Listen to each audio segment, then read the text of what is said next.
October 6th, 2025, Exodus 33:14. And the Lord answered, My presence will go with you, and I will give you rest. Philippians 4:4-7. Rejoice in the Lord always. I will say it again. Rejoice. Let your gentleness be apparent to all. The Lord is near. Be anxious for nothing, but in everything by prayer and petition with thanksgiving, present your requests to God. And the peace of God, which surpasses all understanding, will guard your hearts and your minds in Christ Jesus. John 8:31-32. So he said to the Jews who had believed him, If you continue in my word, you are truly my disciples. Then you will know the truth, and the truth will set you free. John 15:26.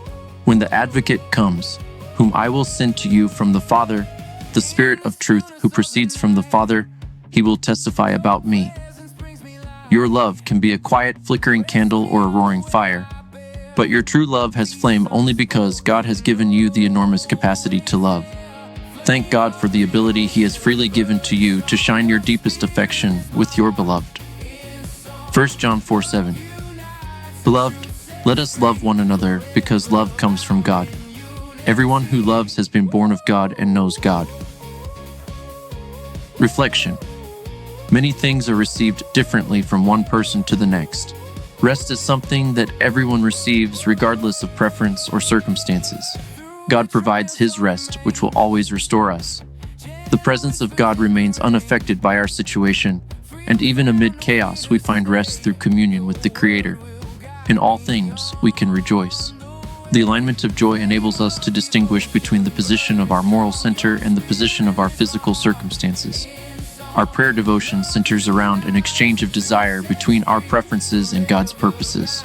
Because the provision of God is sufficient, we have the rest to avoid anxiety and bring our requests without begging, and instead, with thankful hearts for the sanctification through trial and the blessing of His goodness. His loving devotion brings us peace, often without words to explain.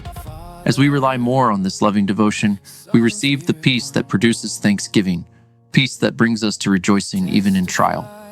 The following of Christ is less about achieving acceptance and more about knowing truth and living in the freedom of His Spirit. The Father, Son, and Spirit all affirm and testify about one another in confirmation. With our beloved, we have the same unity to confirm one another and testify to the bond of oneness, just as God is one. Prayer.